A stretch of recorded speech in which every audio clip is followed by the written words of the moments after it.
సమయోచితమైన జ్ఞానంతో మమ్మల్ని ఇవ్వండి. అదేవిధంగా పిల్లలందరూ తండ్రి మరి ఆసక్తితో వాక్యాన్ని విని నేర్చుకుంటూ గమనిస్తూ వారి హృదయంలో నింపుకుంటూ తండ్రి మీ ఇష్టాన్ని భూమి మీద నెరవేర్చి మీరున్న ఉన్నతమైన శ్రేష్టమైన చేసే భాగ్యం అందరికీ దయచేయమని ప్రార్థిస్తూ అర్పిస్తాం. సమస్త గణతంత్రం మీకు ప్రార్థిస్తూ క్రీస్తునామంలో ప్రార్థిస్తున్నాం తండ్రి. ఏమైనా దేవుని పిల్లరా, ఈ రోజున దేవుని వాక్యం కోసం ఇచ్చేసిన దేవుని పిల్లలకు వందనాలు. ఒక మంచి ప్రాముఖ్యమైన పాఠాన్ని మనం ఈరోజు నేర్చుకోవాలి. హిమటాలజీకి తెలియని రక్త చరిత్ర అండి. హిమటాలజీకి తెలియని రక్త చరిత్ర అంటేనే మనందరికీ బాగా తెలుసు అనుకుంటాం. ఎందుకంటే మనం రాయలసీమ ప్రాంతం వల్ల మనందరికీ కూడా చరిత్రలో ఉన్నవి ఉన్నాయనుకుంటున్నాం. ఒక గ్రామానికి లేదా అది ఒక గ్రామంలోనూ ఆ గ్రామంలో ఒక కుటుంబ సభ్యులకు ఇంకో కుటుంబ సభ్యులకు ఏం పడదు, తగాదాలు, గొడవలు, ఫ్యాక్షన్లు. వారు చరిత్ర రక్త చరిత్రగా మనకు సినిమాల రూపంలో కూడా తీశారండి. ఒక వర్గం వాళ్ళు ఇంకొక వర్గం వాళ్ళని కక్ష సాధింపు చర్యలుగా వారిని చంపడం, అదే తరతరాలుగా కొనసాగించడం.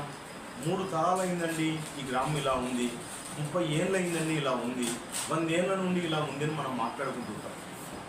ఇది గొప్ప చరిత్రగా కూడా చెప్పుకుంటూ ఉంటారు. ఏమండి, చంపడాన్ని చావడాన్ని కూడా మనుషులు ఏం చెప్పుకుంటుంటారు, చాలా గొప్పగా. ఒకరిని చంపడం అంటే గొప్పగా చెప్పుకుంటూ ఉంటారు, చనిపోవడం అంటే గొప్పగా చెప్పుకుంటూ ఉంటారు, కక్ష సాధింపులు గొప్పగా చెప్పుకుంటూ ఉంటారు. కానీ దేవుడు ఎందుకు ఈ దేహాన్ని ఇచ్చాడో, ఎందుకు ఈ రక్తాన్ని పెట్టాడో, ఎందుకు ఈ జీవితాన్ని ఇచ్చాడో, అదేవిధంగా ఈ ఆయుష్ను మనకు అన్నీ ఎందుకు పెట్టాడో అన్న సంగతి మానవుడికి తెలియదు. ప్రేమ దేవుని వాడు. హిమటాలజీకి తెలియని రక్త చరిత్ర. ఎందుకు హిమటాలజీ అనగానేమి? హిమటాలజీ అంటే రక్తానికి సంబంధించిన శాస్త్రాన్ని హిమటాలజీ అని అంటారు. రక్తానికి సంబంధించిన శాస్త్రం. మన దేహం అన్నది చాలా విలువైంది. కానీ ఈ దేహం మనకు కదలాలంటే, ఈ దేహం బాగా ఉంది అంటే రక్త నమూనాల ద్వారా పరిశీలిస్తారు. ఒక మనిషికి జ్వరం వచ్చిందనుకోండి, ఒక 4-5 రోజులుగా కంటిన్యూస్గా జ్వరం వస్తూ ఆగకుండా ఉంది అంటే అతని యొక్క బ్లడ్ శాంపుల్స్ తీస్తారు. ఆ బ్లడ్ శాంపుల్ తీసి ఆ బ్లడ్ శాంపుల్ని పరీక్షిస్తారు. పరీక్షిస్తే రకరకాల రోగాలు బయటపడవచ్చు. రోగాలన్నీ ఎక్కడ బయటపడతాయి అంటే కేవలం రక్తంలో బయటపడతాయి. అంటే కన్ను ఆరోగ్యం బాగుందా లేదా అంటే మరి రక్తంలోనే కనుక్కోవాలి. మెదడు ఆరోగ్య పరిస్థితి గురించి రక్తంలోనే కనుక్కోవాలి. అదేవిధంగా బిడ్డలు పుట్టే విషయంలో కూడా రక్తంలోనే కనుక్కోవాలి. జ్వరం వచ్చిందో లేదో అంటే అది మలేరియానా, టైఫాయిడా, గుండె సంబంధించిన వ్యాధుల, కిడ్నీకి సంబంధించిన వ్యాధుల, అన్ని రకాల వ్యాధులు ఎక్కడ కనుక్కోవచ్చు అంట? రక్తంలో కనుక్కోవచ్చు. చూడండి, రక్తం శరీరంలోని అన్ని అవయవాలలో ప్రవహిస్తూ ఉంటుంది. అది ప్రతి అవయవంలోనూ ప్రవహించాలి, ప్రతి అవయవంలోనూ వెళ్ళిపోతూ ఉండాలి. అలా వెళ్ళిపోతున్న ఆ రక్తంలో నుంచే ఆ దేహంలో ఉన్న జబ్బులేవో బయటపడతాయండి. అంటే అలా కనుక్కోవడానికి మనకు ఉన్న శాస్త్రం ఏదంటే హిమటాలజీ అనే శాస్త్రం అని చెప్తున్నారు. ప్రేమైన దేవుని వారారా, బైబిల్ అనగానే అది ఏదో ఒక మత పుస్తకం కాదండి.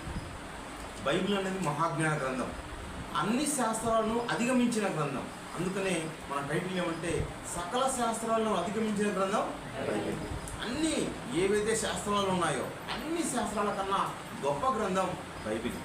బైబిల్ అన్నది మనిషికి సర్వజ్ఞానాన్ని చెబుతుంది, మంచి జ్ఞానాన్ని బోధిస్తుంది, మనిషిని మహోన్నతునిగా మార్చే గ్రంథం బైబిల్. ప్రేమైన దేవుని వారు, ఈ గ్రంథంలో అన్ని శాస్త్రాలను అధిగమించిందా?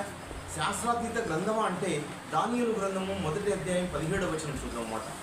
దానియేలు గ్రంథము 1వ అధ్యాయము 17వ వచనంలో, దానియేలు గ్రంథము 1వ అధ్యాయము 17.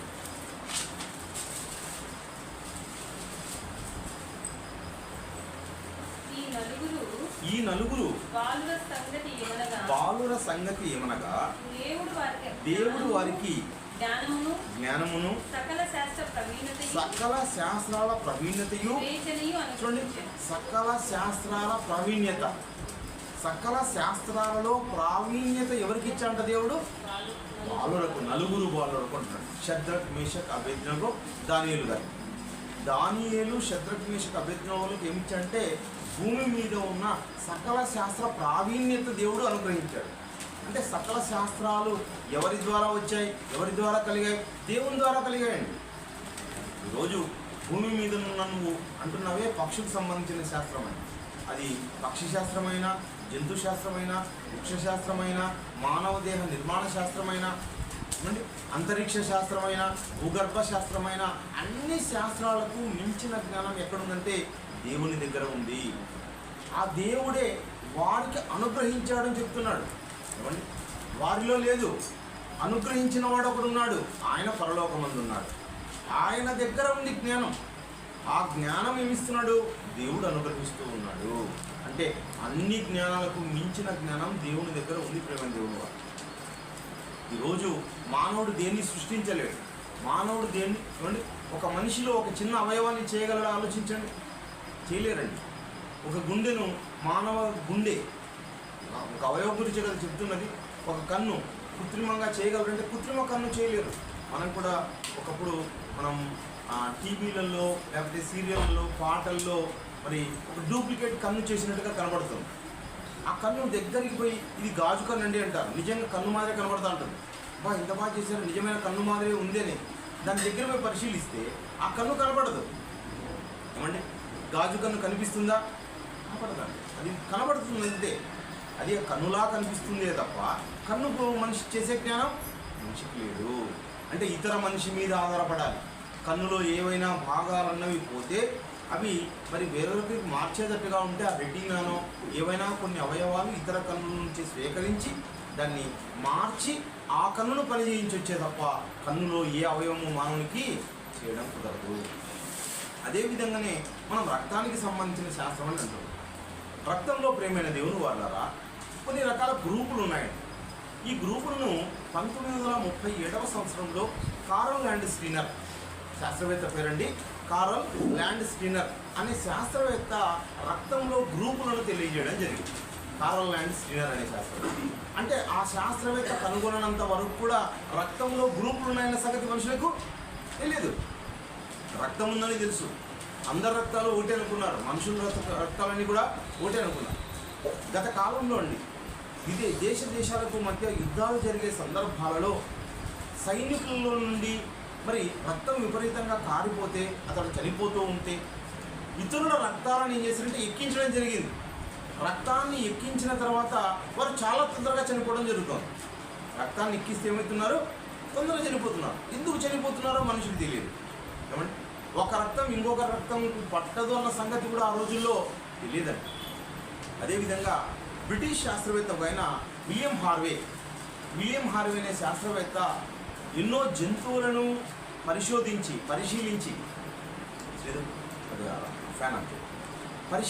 ఏం చేశాడంటే పైన ఆయన రక్తాన్ని ప్రవహిస్తోంది, రక్తం అన్నది శరీర భాగాలకు ప్రవహిస్తోంది అన్న సంగతిని ఆయన కనుగొనడం జరిగింది. పిల్లలు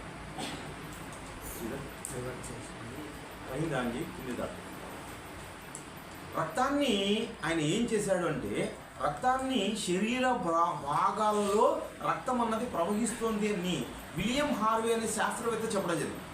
అంటే విలియం హార్వే అనే శాస్త్రవేత్త చెప్పేంత వరకు రక్తం ప్రవహిస్తోంది అన్న సంగతి మనిషికి తెలియదు. శరీర భాగాలలో వచ్చిన రక్తం అక్కడ పనిచేసి అది చెడు రక్తంగా మారి మరీ హృదయం దగ్గరికి వెళ్ళి హృదయం దగ్గర అది పరిశుద్ధపరచబడి మళ్ళీ అన్ని శరీర భాగాలకు వస్తుంది. ఇది నిరంతరంగా జరుగుతున్న ప్రక్రియ అన్న మనిషికి తెలియదు. శరీరంలో రక్తం ఉంది, మనిషి తిరుగుతున్నాడు అంతే.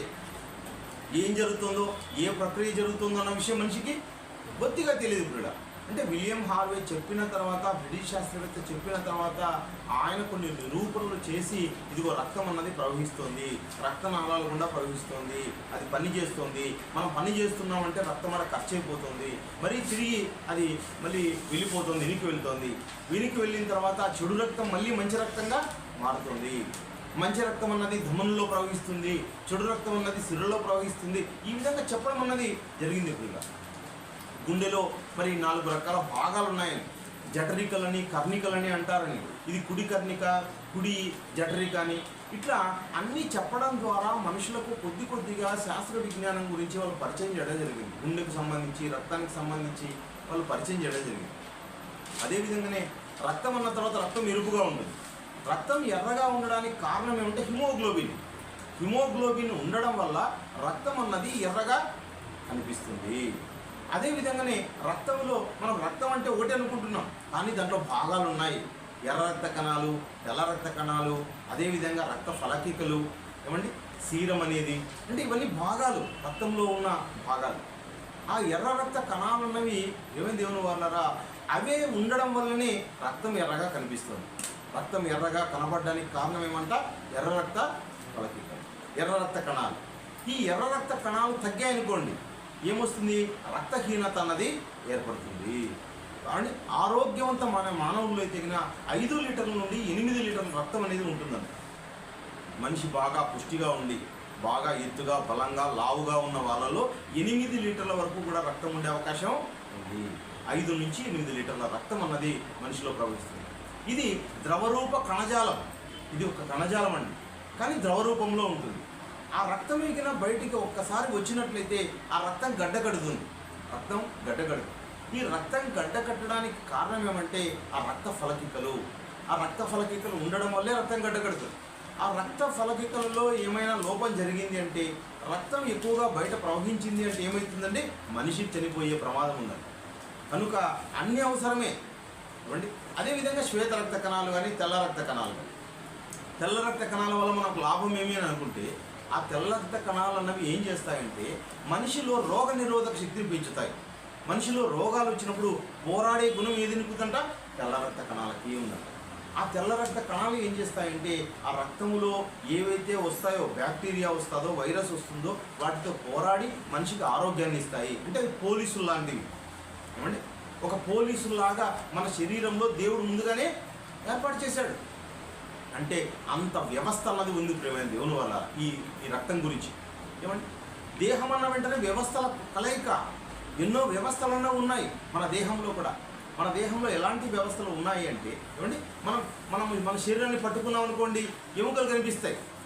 ఎముక ఎక్కడ చూడు ఏం కనపడుతుంది మనకి, ఎముక టచ్ అవుతుంది. దీన్ని అస్థిపంజర వ్యవస్థ అని అంటారు. ఏమంటే చాలామంది మరి ల్యాబుల్లో అట్లాంటివి చూసి ఉంటారు. అస్థిపంజర వ్యవస్థ. అదేవిధంగా మనకి కండరాలు ఉన్నాయి, మాంసం, కండర వ్యవస్థ అంటాం, రెండవ వ్యవస్థ. మూడవదిగా వచ్చి మరి నాడీ వ్యవస్థ.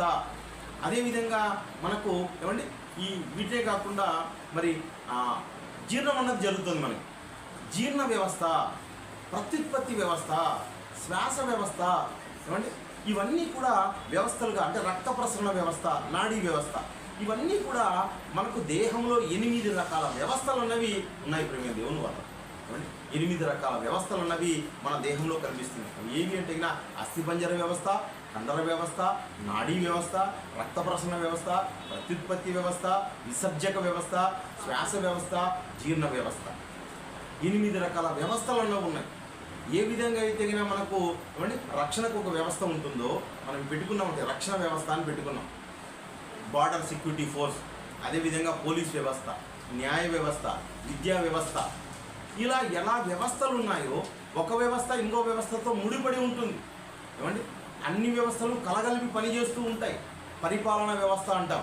ఏమండి వీరు రాజకీయ నాయకులు మనల్ని పరిపాలిస్తూ ఉంటారు. ఆ రాజకీయ నాయకులకి మరి కలెక్టర్కి ఒక లింక్ అనేది ఉంటుంది. అలా ఒక వ్యవస్థ ఇంకో వ్యవస్థలో లింకప్ అవుతూ ఉంటుంది. ఆహారానికి సంబంధించిన ఒక వ్యవస్థ ఫుడ్ కార్పొరేషన్ అంటారు. ఏమండి అట్లా ప్రతి ఒక్కరికి వ్యవస్థ. అలా దేహంలో కూడా దేవుడు వ్యవస్థలను పెట్టాడంట. నేను బాగున్నాను, ఏమండి బాగున్నారంటే బాగున్నానండి అంటాం. నువ్వు బాగున్నావంటే నువ్వు బాగున్నావని కాదు, ఆ వ్యవస్థలన్నీ బాగుంటే నువ్వు బాగున్నావు. ఆ వ్యవస్థల్లో ఏ చిన్న లోపం వచ్చినా నువ్వు బాగో లేవు ప్రేమైన దేవుని వల్ల. నీ యొక్క ఎముకల్లో ఏదైనా ప్రాబ్లం వచ్చిందంటే ఎముకలు ఏమైపోతాయంటే పెలుసు బారిపోతాయి ప్రేమైన దేవుని వల్ల. వయసు పెరిగే కొద్దీ స్త్రీలలో ముఖ్యంగా ఏమవుతుందంటే ఎముకలు కాల్షియం అన్నది తగ్గిపోతుంది. అలా కాల్షియం తగ్గిపోతే వాళ్ళలో రక్తం తగ్గిపోతుంది. కాల్షియంకి రక్తానికి ఏముందంట, ఒక లింక్ అనేది ఉందండి. ఎక్కడ రక్తం తయారవుతుంది, రక్తం ప్రాముఖ్యంగా ఎక్కడ తయారవుతుంది, చిన్న పిల్లల్లో అండి చేతులు కాళ్ళల్లో ఉండే ఎముకలు, ఆ ఎముకల మధ్యలో ఉండే మజ్జ, ఆ మజ్జ ద్వారా రక్తం అన్నది తయారవుతుంది. చిన్నపిల్లలకైతే చేతుల్లో కాళ్ళల్లో ఉండే ఎముకల ద్వారా మరి రక్తం తయారవుతుంది. ఎప్పుడైతే మనుషులు పెరిగి పెద్దగా అవుతారో, పెరిగి పెద్దగైన తర్వాత ఆ కాళ్ళు చేతుల్లోనే కాకుండా ఈ మెడ దగ్గర ఉన్న ఈ ఎముకల్లోనూ, అదేవిధంగా మనకు దేహంలో ఉన్న ఈ తుంటి ఎముకలు అనగా ఇక్కడ ఉన్న ఈ ప్రాంతంలో ఉన్న ఎముకల ద్వారా పెద్దవాళ్ళకు రక్తం తయారవుతుందన్న అంటే పెద్దవాళ్ళకు ఒక చోట రక్తం తయారవుతుంది, చిన్న వాళ్ళకు ఇంకో చోట రక్తం అన్నది తయారవుతుంది. ఈ రక్తం అన్నది ఎలా తయారవుతుంది, ఎలా తయారవుతుంది, ఎందుకు తయారవుతుంది అంటే మనం ఆహారం తీసుకుంటాం కదా, ఆ ఆహారంలో నుండి శక్తి ద్వారా మనకు రక్తం అన్నది తయారవుతుంది. అందుకని మనం ఆహారం తీసుకుంటూ ఉంటాం. రక్తం అన్నది ఖర్చు అయిపోతుంటుందండి, రక్తం తగ్గిపోతూ ఉంటుంది. అట్ ది సేమ్ టైం మనం ఆహారం తీసుకున్న ద్వారా రక్తం అన్నది కరెక్ట్గా ఉంటుంది. ఈ రక్తానికి ఆహారానికి కూడా ఏముంది, ఒక సంబంధం అనేది ఉంది. ఇదంతా ఏమంటే ఒక శాస్త్రం అని చెప్పుకుంటున్నాం, ఇది కనుక్కోవడం. కానీ ఇవన్నీ పెట్టిన దేవుడు ఏమి, శాస్త్రాల కన్నా ఇంకా గొప్పవాడు, శాస్త్రాన్ని అధిగమించిన వాడు దేవుడు. దేవుడే ఈ శాస్త్రాన్నంతా తెలిసిన దేవుడే మనకేమిచ్చాడు, రక్తాన్ని ఇచ్చాడు. రక్తాలలో గ్రూపులు ఉన్నాయి. మళ్ళీ రక్తం అందరిది ఒకటేనా అంటే కాదండి, రక్తాలు మళ్ళీ వేరే వేరే గ్రూపులుగా ఉన్నాయి. ఏ అని ఏ పాజిటివ్ అని ఏ నెగిటివ్ అని, బి పాజిటివ్ బి నెగిటివ్ అని, ఏబి పాజిటివ్ ఏబి నెగిటివ్ అని, ఓ పాజిటివ్ ఓ నెగిటివ్ అని, ఏమంటే 4 రకాల గ్రూపుల్లోనే మళ్ళీ ఒక 2 కలిపి దాదాపు 8 రకాల గ్రూపుల రక్తం అన్నది ఉంటుంది. విశ్వదాత విశ్వగ్రహీత అంటారు. విశ్వదాత అంటే అందరి రక్తం స్వీకరించేవాడు. ఏబి పాజిటివ్ వాళ్ళు అందరి రక్తాన్ని తీసుకొచ్చాడు. అదేవిధంగా ఓ నెగిటివ్ రక్తం అన్నది చాలా రేర్ గ్రూప్, అది చాలా తక్కువగా ఉంటుంది. ఆ గ్రూప్ రక్తం కలిగిన వాళ్ళకి ఆ గ్రూపే ఎక్కించాలి, కానీ ఏ గ్రూప్ రక్తము ఎక్కించడానికి లేదు. వాళ్ళకు చాలా అంటే అది గ్రూప్ కలిగిన వాళ్ళు చాలా తక్కువ మంది ఉంటారు. గత కాలంలో ఇందిరాగాంధీ అనే ఆమె ప్రధానిగా పనిచేసింది. ఆమెకు ఉన్న రక్తం ఓ నెగిటివ్ గ్రూప్ అంట. ఆమె ఎప్పుడూ తన వెంట ఒక 2-3 ఓ నెగిటివ్ వాళ్ళని పెట్టుకొని తిరిగేదంట. ఎందుకు, ఎప్పుడైతే ఈమెలో ఏదైనా రక్తహీనత లేదా యాక్సిడెంట్ ప్రమాదము జరిగితే రక్తం బయటికి వస్తే వెంటనే వాళ్ళ రక్తం ఎక్కించాలి. ఎందుకు ఎక్కించాలండి, ప్రాణం పోతుంది. మనిషికి ప్రాణానికి లింక్ దేనితో పెట్టాడు దేవుడు, రక్తంతో. మనలో గిన రక్తం గిన ఏ మాత్రం తక్కువైపోయిందో మన ప్రాణం పోయినట్లే. మన రక్తం ఇమీడియట్గా ఒక 1.5 లీటర్ వెళ్ళిపోయింది అనుకోండి, మన ప్రాణం పోయినట్లే. ఈ మధ్య మనుషుల్ని చంపే విషయాల్లో కూడా, లేదా అత్యాచారాలు హత్యలో జరిగినప్పుడు మనుషుల్లో నుంచి రక్తం వెళ్ళిపోయిందంటే వెంటనే మనిషి యొక్క ప్రాణం వెళ్ళిపోతుంది. కనుక మన ప్రాణానికి రక్తంతో ముడిపడింది. రక్తం అన్ని అవయవాల్లో ప్రవహిస్తుంది. కంటిలో రక్తం పోతుంది, మెదడులోకి రక్తం పోతుంది, ప్రతి అవయవంలోకి రక్తం అన్నది తిరుగుతూ ఉంది. చూడండి, ఈ జ్ఞానం అన్నది మనిషి ఏదో కొద్ది కలుపుకున్నాడు, కానీ దేవుడు చాలా తెలిసింది. దేవుడు అనంత జ్ఞాని దేవుడు. ఎప్పుడో మొన్న కనుక్కున్నారు. 18వ శతాబ్దం వరకు ఉన్న యుగాన్ని ఏమంటారంటే అందయుగం అని అంటారు. అంటే ఆ కాలంలో డార్క్ ఏజ్ అని అంటారు. ఆ వయసులో ఆ ఏజ్ అంటే ఏమంటే పీరియడ్. ఆ పీరియడ్లో ఉన్న వాళ్ళకు రక్తం గురించిన సమాచారం అనేది ఏమీ తెలియదు. దాని తర్వాత శాస్త్ర విజ్ఞానం పెరిగిన తర్వాత కొన్ని విషయాలు తెలిసాయి. కానీ రక్తాన్ని తయారు చేయగలమా? రక్తాన్ని ఏ మనిషి అయినా, లేకపోతే ఈ ప్రపంచంలో ఎంతో టెక్నాలజీ పెరిగింది. ఇంత టెక్నాలజీ పెరిగిన రక్తాన్ని తయారు చేయగలమంటేనా అది మనుషుల చేత కాదు, ఇంకో మనిషి మీద ఆధారపడవలసిందే. మనకు రక్తం తక్కువైతే మరొక మనిషి మీద ఆధారపడాలి. ఏమండి, ఏ కులమో మతమో ఏది సంబంధం లేదండి రక్తాన్ని ఇంకోటి ఎక్కించుకోవడం. మనకు రక్తం తగ్గితే అది ఎవరి రక్తమైనా మనకు సెట్ అయిందనుకోండి, గ్రూప్ సరిపోయిందనుకోండి, వెంటనే మనకు ఎక్కించేస్తారు. మానవ రక్తం మనకి ఎక్కిస్తారు, అంతేగాని అదంటే కులానికి ఏమి సంబంధం లేదు. ప్రేమైన దేవుని వాళ్ళరా, ఇదంతా కూడా మనకు తెలిసిన కొద్దిపాటి జ్ఞానం, ఇప్పటి వరకు జ్ఞానం. కానీ దేవుడు ఈ శాస్త్రానికన్నా మించినవాడు, ఈ శాస్త్రానికి మించినవాడు. దేవుడు ఈ దేహాన్ని ఎందుకు ఇచ్చాడో, రక్తాన్ని ఎందుకు ఇచ్చాడో, ఈ రక్తాన్ని ఎలా వాడాలో, ఎలా వాడితే దేవుడు ఆనందిస్తాడో, అంతే కదండి. మనం ఏదైనా అమ్మ నాన్న డబ్బు ఇచ్చారనుకోండి, ఇచ్చిన డబ్బును నువ్వు పలానా దానికి ఉపయోగించని ఇస్తారు. రోజు శ్రీధరు ఒక చోట ఉన్నాడు అనుకుందాం, చదువుతూ ఉన్నాడు, ఒక ఇంటర్మీడియట్ ఒక బీటెక్ చదువుతున్నాడు. తల్లిదండ్రుల నుంచి నెల అమౌంట్ అన్నది పంపిస్తున్నారు. ఆ పంపించిన డబ్బుని దేనికోసం ఉపయోగించాలి? ఆ డబ్బును చదువు కోసం ఉపయోగించాలి, లేకపోతే పుస్తకాల కోసం ఉపయోగించాలి, తన యొక్క భవిష్యత్తు కోసం వాడాలి. అలా కాకుండా ఆ డబ్బు అంతా కూడా ఆయన ఏదో వేరే మార్గంలో ఖర్చు పెట్టాడు అనుకోండి, అప్పుడు ఏమంటారు వచ్చిన వాళ్ళు తల్లిదండ్రులు? ఆ అబ్బాయి మీద కోప్పడే అవకాశం ఉంది.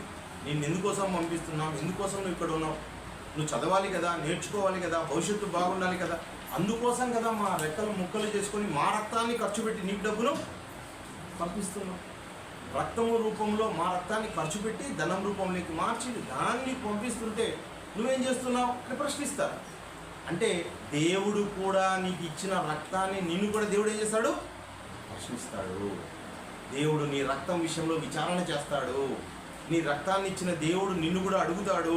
నువ్వు ఎంతసేపు పడుకోవడానికో, కూర్చోవడానికో, తినడానికో, తిరగడానికో, సెల్ఫోన్ చూడడానికో, ఏమండి దానికి కాదు కదా నీకు ఇచ్చింది విలువైన రక్తం. రక్తం విలువైందే కాదు ఆలోచించండి. ఒక్కసారి నీ దేహంలో నుంచి రక్తం వెళ్ళిపోయింది అంటే దాన్ని కరెక్ట్గా మరి డాక్టర్ల ద్వారానో ఇంకొక రక్తం ఎక్కించాల్సిందే తప్ప నీకు నువ్వుగా కూడా రక్తం ఎక్కించుకోలేవు. అవునండి, ఒక మనిషి రక్తం ఎక్కించుకునే అవుతుందా? టెస్ట్ చేయడానికి అవుతుందా? ఈ రక్తం గ్రూప్ సరిపోతుందా?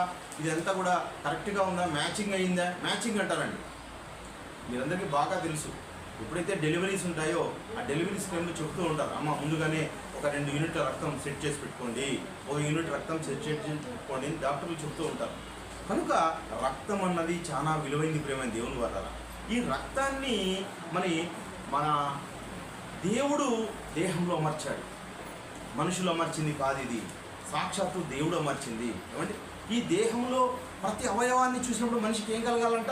139వ అధ్యాయము కీర్తనల గ్రంథం 139వ అధ్యాయం 14వ వచనంలో, కీర్తనల గ్రంథము 139వ అధ్యాయం 14వ వచనంలో, కీర్తనల గ్రంథం, నీవు నన్ను కలుగజేసిన విధము చూడగా భయమును ఆశ్చర్యమును నాకు పుట్టుచున్నవి, అందును బట్టి నేను నీకు కృతజ్ఞతాస్తులు చెల్లించున్నాను.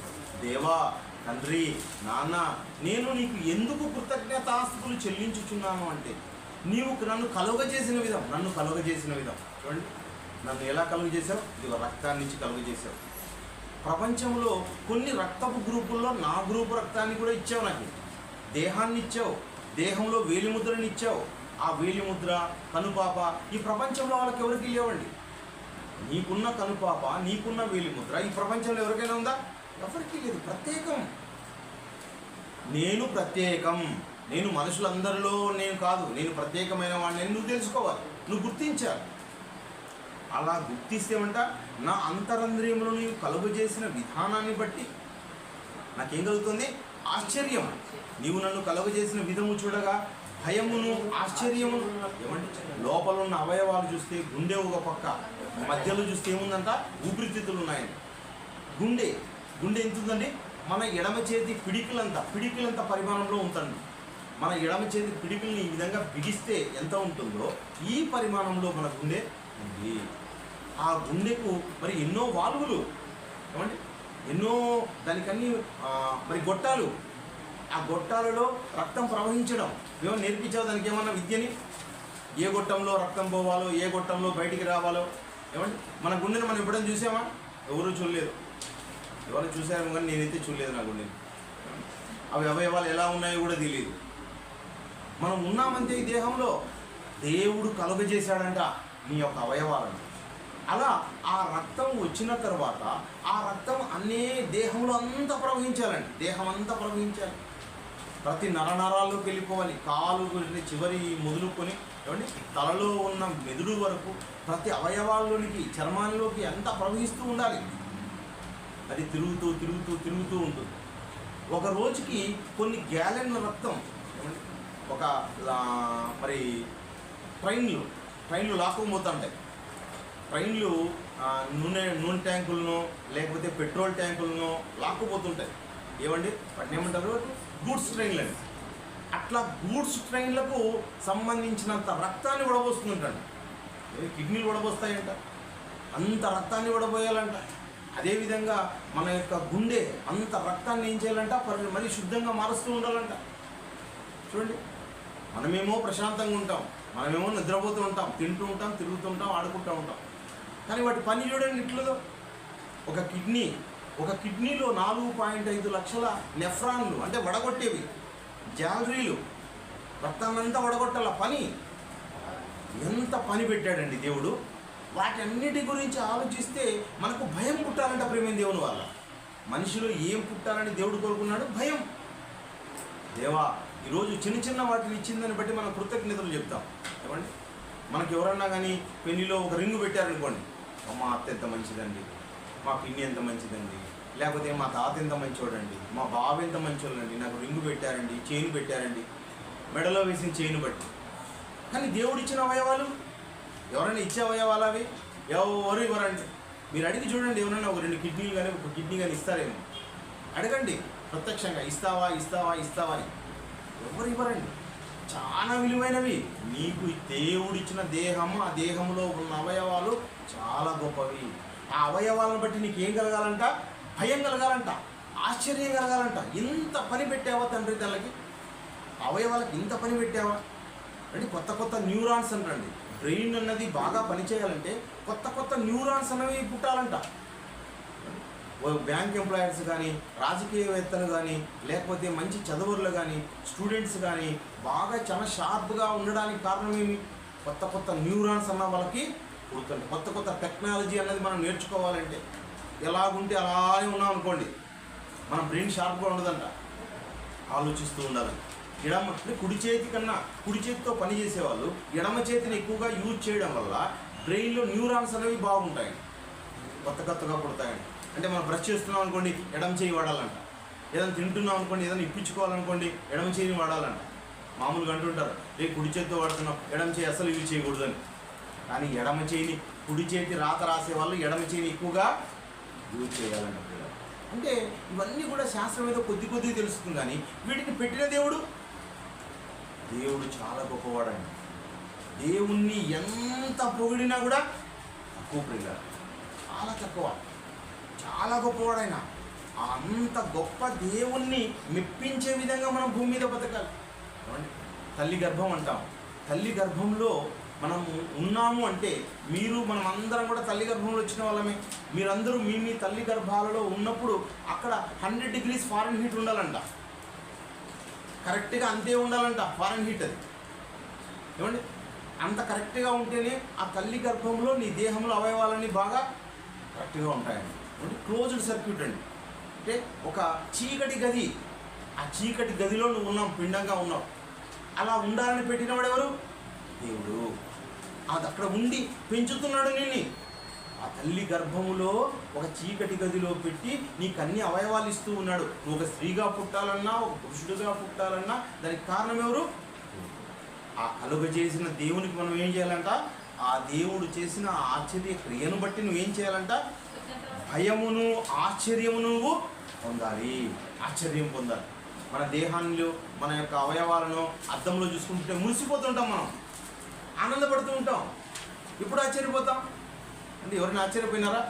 ఎవరు ఆశ్చర్యపడు? భక్తుడు ఆశ్చర్యపోయాడంట. దేవుడు కలిగించిన ఆ జ్ఞానాన్ని బట్టి ఆయన ఏం చేశాడంట?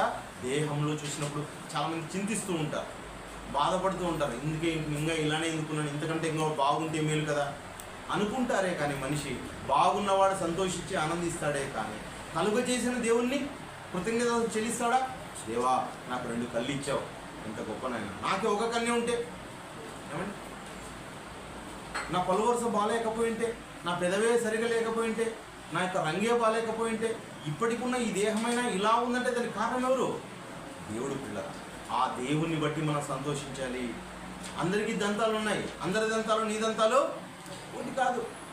అందరికీ గోర్లు ఉన్నాయి, ఏమండి, అందరికీ ఉన్నాయి. అందరికీ ఉన్నవి మనమే ఒకటి కాదు. పిల్లరా, నీ దగ్గర ఉన్న నాలుగు కానీ, నీ దగ్గర నుంచి వచ్చే స్మెల్ కానీ, ప్రతి ఒక్కటి కూడా వేరువేరుగా చేసి దేవుడు ఏమి ఇచ్చాడు?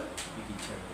ఎక్కడండి ఈ దేహంలోకి ఎలా వెళ్ళావంట? నువ్వు తల్లి దేహంలోకి మూది సొన, అంటే గుండు సూది సొన ఉంటుంది, చిన్నది.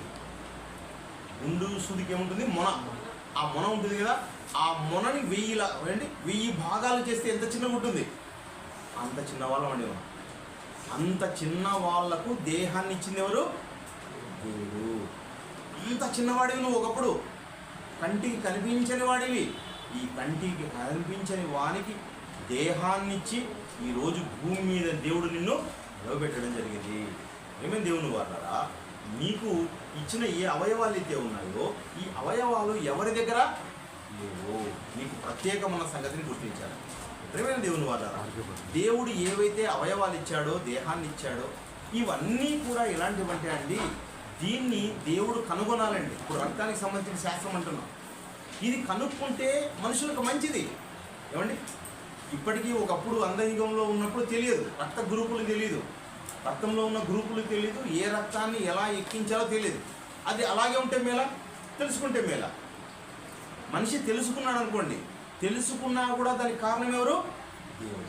మనుషులు తెలియాలని దేవుడు కోరుకున్నాడు, దానికి లాక్ చేయకూడదు అనుకున్నాడు దేవుడు, దాన్ని ఓపెన్ చేయాలనుకున్నాడు. ఆ సీక్రెట్ని ఓపెన్ చేసినా కనుకనే మనం అనుకోవడం జరిగింది. ప్రతిదీ అండి, నీ ఎముకల సంఖ్య లెక్కించబడును అన్నాడు.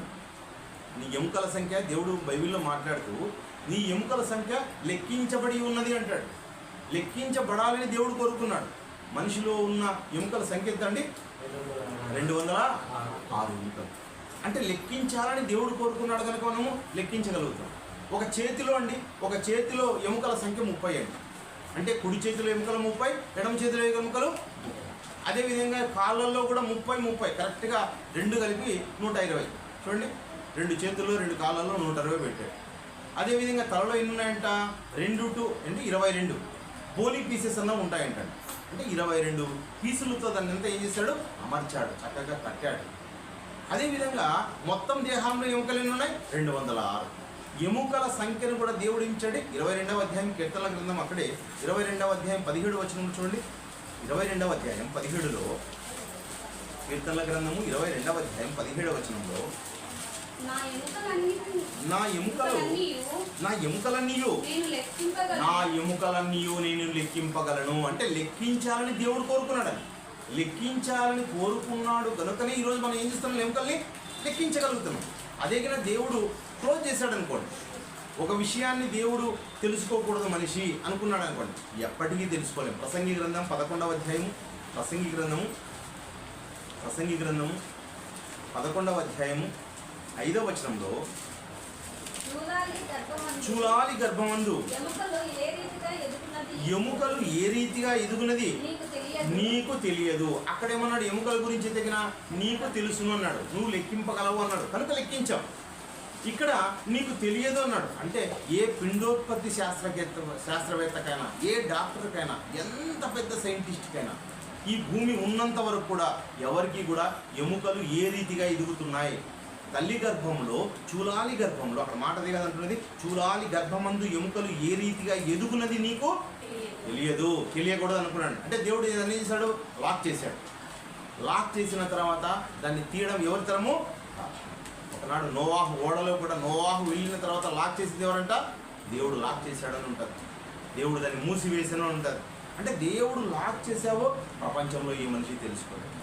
దేవుడు వీళ్ళు తెలుసుకోవాలి అనుకున్నాం అనుకో, అది ఎప్పటికైనా తెలియపరచబడుతుంది. ఈరోజు మనం ఈ విధమైన డెవలప్మెంట్లో ఉంటామన్న సంగతి దేవునికి ముందుగా సుప్రీమైన దేవుడు కాదు, దేవుడికి అన్నీ తెలుసు. కనుక దేవుడు మాట మీద నిలబడేవాడిగా ఉండాలనుకుంటున్నాడు. దేవుడు మనిషిని ఏమిటి మీద నిలబెట్టాడంటే, నేను నిన్ను నిలబెట్టాను, నీకు ఎన్నో మాటలు నేర్పించాను, నీ మాట అవునంటే అవును, కాదంటే మనిషి అలా ఉండాలని దేవుడు కోరుకున్నాడు. కానీ మనిషి ఏమనుకుంటున్నాడు? నేను నా కాళ్ళ మీద నిలబడితే చాలు. చూడండి, ఈరోజు తల్లిదండ్రులు ఏం మాట్లాడుతుంటారు? వాడికి ఉద్యోగం వస్తే చాలండి, వాడు వాని కాళ్ళ మీద నిలబడితే చాలు. విన్నారు ఈ మాటని? మా బిడ్డకు పెళ్లి చేస్తే చాలండి, ఆమెను ఒక ఇంటిదాన్ని చేస్తే చాలండి. చూడండి తల్లిదండ్రులు గోల్స్ ఎలా ఉన్నాయి చూడు. పురుషుడికి ఒక ఉద్యోగం వస్తే చాలు, స్త్రీని వివాహం చేస్తే చాలు, వాళ్ళ బ్రతుకు వాళ్ళు బతికితే చాలు, ఎవరిని ఆశించకుండా వాళ్ళు బ్రతుకు బతికితే చాలమ్మ. కానీ దేవుడు అనుకుంటున్నది ఏమంటే, ప్రతి మనిషి తన మాట మీద నిలబడాలి, తన మాటను నేర్చుకోవాలి, తన ఊహలకు అందినట్టుగా మనిషి బ్రతకాలి. తను ఊహించాడు దేవుడు ముందుగా, అలా బ్రతికితే దేవుడు ఆనందపడతాడు. నీకు ఉద్యోగం ఇస్తే ఆనందపడేవాడు కదా దేవుడు. దేవా నాకు ఉద్యోగం ఇచ్చే చాలనుకుంటావు. దేవుని మాటలు నేర్చుకొని మాట్లాడితే, వాటి ప్రకారంగా నువ్వు జీవిస్తే దాన్ని బట్టి సంతోషించేవాడు దేవుడు. అనుకో ప్రేమైన దేవుడు వాడారా ఇవ్వండి. కానీ మనిషి ఏం చేస్తున్నాడు? ఈరోజు శాస్త్ర విజ్ఞానం అనే పేరుతో రకరకాల ఐటమ్స్ అండి, రకరకాలు ఏవో చిన్న చిన్నవి. ఇప్పుడు మనం ఒక 15-20 ఏళ్ళ కింద ఇల్లు కట్టామనుకో, ఇప్పుడు వెళ్ళామనుకోండి టైల్స్ మారిపోయింటాయి. టైల్స్ ఇంతకుముందు టైల్స్కి ఇప్పుడు వచ్చే టైల్స్కి మారిపోతాయి. ఏదో టెక్నాలజీ ఏమండి. ఇంతకుముందు ఉన్న కన్స్ట్రక్షన్కి ఇప్పుడు కన్స్ట్రక్షన్కి ఏదో అంత తేడా ఏమండి. అప్పుడున్న మిక్సీకి ఇప్పుడున్న మిక్సీకి ఏదో తేడా, అప్పుడున్న టీవీకి ఇప్పుడున్న టీవీకి తేడా. అంటే అన్ని విషయాల్లో ఏం చేస్తున్నాడు, అప్డేట్ అప్డేట్ అప్డేట్ అని వాడిపోతుంది. టీవీలలో తేడా, సెల్ ఫోన్లలో తేడా. ఏమండి, గత కాలంలో 3G అంటాడు, ఇప్పుడు 5G అంటాడు. కొద్ది కాలం మారిపోతే 10G అంటాడు. అంటే అన్ని దానిలో తేడా వస్తుంది. ఏమి ఎలాంటివి అనుకుంటాడంట, బ్రష్ చేయడం కాదు కానీ బ్రష్ నోట్లో పెట్టుకుంటే అదే నీ పళ్ళు దిక్కుతుందంట. చూడండి, అవసరం అలాంటివన్నీ. మన దేవుడు ఏది కోరుకుంటున్నాడు, ఆ పరిశుద్ధమైన జీవితం గురించి నేర్చుకున్నాం ఆలోచన చేసే మనిషి లేడండి. ఏదో టెక్నాలజీ రూపంలో ఏవో కొత్తగా కోరుకుంటున్నాడు. ఇప్పుడున్న బైక్ కన్నా కొత్త బైక్, ఇప్పుడున్న కార్ల కన్నా కొత్త కార్లు, ఇప్పుడున్న ఏరోప్లేన్ల కన్నా కొత్త ఏరోప్లేన్స్ ఏవో కనుక్కుంటాడే కానీ ఈ జీవితాన్ని ఎంత బాగా వాడాలి, నేను ఎప్పుడు లేయాలి, ఎప్పుడు పడుకోవాలి, ఎలా అభివృద్ధి చెందాలి, ఎలా నేర్చుకోవాలి, జ్ఞానాన్ని ఎలా ప్రకటించాలి, దేవుడు నా మీద ఉంచిన బాధ్యత ఎంత అని మనిషి మర్చిపోయాడు. అవయవాల కోసం ఆలోచిస్తూ ఉన్నాడు. సుందరమైన అవయవాలు దేవుడు ఇస్తే ఆ అవయవాలను ఇంకా సుందరంగా మార్చుకోవాలి. ఈ మధ్య కాలంలోనే పాఠం చెప్పాం. ఏమంట, దేవుడు ఇచ్చిన అలంకరణ ఏదంట, ఎలాంటి అలంకరణ కోరుకోవాలంట, మనం అక్షయ అలంకరణ కోరుకోవాలంట. క్షయమైపోయి అలంకరణ కోసం ఇంకా అలంకరించుకుంటూనే ఉన్నాడు. ఏమంటే పెదాలను అలంకరించుకోవడము ఏదో అండి, లేకపోతే నా డ్రెస్ చూడండి ఎంత బాగుందో, నేను రకరకాల డ్రెస్సులు వేసుకుంటున్నాను, బాగా అందంగా కనపడుతున్నాను అనుకుంటా అని దేవునికి అందంగా కనపడే విధంగా మనిషి అలంకరించుకోవాలి. అలాంటి అలంకరణ అన్నది దేవుడు కోరుకుంటున్నాడు.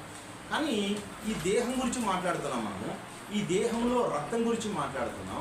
రక్తం అన్నది ప్రధానమైనది ప్రేమ దేవుని వాళ్ళు. మనిషి ఎన్నో రకాల క్యాన్సర్లు అండి, మనిషికి ఎన్నో రకాల క్యాన్సర్లు వస్తాయి. దేహానికి దేహంలో ఉన్న ప్రతి అవయవానికి క్యాన్సర్లు వస్తాయంట. టంగ్ అనుకున్నాం అనుకోండి, టంగ్ క్యాన్సర్ వస్తుందంట. మౌత్ అంటే మౌత్ క్యాన్సర్ వస్తాయంట. అదేవిధంగా థ్రోట్ అనుకుంటే థ్రోట్ క్యాన్సర్లు వస్తాయి. లివర్ అనుకుంటే లివర్ క్యాన్సర్ వస్తుంది, హార్ట్ క్యాన్సర్ వస్తుంది, బ్లడ్ క్యాన్సర్ వస్తుంది, ప్రతి దానిలో క్యాన్సర్లు వస్తాయి. ఆ క్యాన్సర్లని ఏం చేస్తాయంటే మనిషిని మరణానికి నడిపిస్తాయి. పేగు క్యాన్సర్ వస్తుంది. కానీ అతిపెద్ద క్యాన్సర్ ఏదంటే మనిషికి అదే అండి, బోన్ మ్యారో క్యాన్సర్ అండి. ఏ క్యాన్సర్ వచ్చినా కూడా కొద్ది కాలం వరకు, అంటే 2 ఏళ్ళు 3 ఏళ్ళు 10 ఏళ్ళు 20 ఏళ్ళు మనిషి బతుకుతాడేమో, కానీ బోన్ మ్యారో క్యాన్సర్ అన్నది వస్తే వితిన్ 1 మంత్ లోపలే చనిపోతాడండి. మనిషి కనపడుతూ ఉన్నా డాక్టర్లు గుర్తించారంటే అంటే క్యాన్సర్ ఎక్కడ స్టార్ట్ అయింది, మధ్యలోనే స్టార్ట్ అయింది. అర్థమైందండి. చెట్టుకు వేర్లు అనేవి ప్రధానమైనవండి. వేర్లు ఉంటేనే భూమిలో చెట్టు నిలబడుతుంది. చెట్టుకు వేరు కుళ్ళు తెగులు వచ్చింది అనుకోండి, వేర్లే కుళ్ళిపోయినాయి అనుకోండి, ఇంకా చెట్టును పట్టుకునేది ఎవరు, చెట్టంతా కుప్పకూలిపోతుంది. కనుక బోన్ మ్యారో క్యాన్సర్ అంటే ఎక్కడైతే రక్తం పుడుతుందో ఆ రక్తం పుట్టే చోటగిన క్యాన్సర్ వచ్చిందంటే మాత్రం దేహం అంతా ఏమవుతుంది, కుప్పకూలిపోతుంది. ఎంత దేహమైనా కూడా అది చచ్చిపోతుంది. కనుక ప్రేమైన దేవుని వాళ్ళరా, దేవుడు చెబుతున్నది ఏమంటే నీ దేహం బాగుండాలని దేవుడు కోరుకున్నాడు. నీకు ఇన్ని రకాల ఆహార పదార్థాలు ఇవ్వడానికి కారణం ఏమి, దేవుడు నీ దేహం బాగా పుష్టిగా ఉండాలి, నువ్వు బాగా బ్రతకాలి, నువ్వు బాగా శక్తి కలిగి ఉండాలి. నీ దేహం బాగుండాలంటే ఏమండి, ఎవరి చేతిలో ఉంది అది దేహం బాగుండడం కూడా? స్త్రీల చేతుల్లో కూడా చాలా ఉంది. ఏమండి, వాళ్ళు ఆహారం తినే వాళ్ళగా ఉండాలి, ఆహారాన్ని పెట్టే వాళ్ళగా ఉండాలి. మంచి మంచి ఆహార పదార్థాలను పుష్కలంగా తీసుకోవాలండి. మంచి ఆహార పదార్థాలు అంటే ఈ మధ్యకాలంలో మాంసం తినలేకపోతున్నాం, కానీ మాంసం తినాలని కూడా దేవుడు కోరుకున్నాడు. ఏమంటే కాల్షియం ఎక్కడ ఉంటుంది, కాల్షియం అంటే ఎముకల్లో ఉండేది.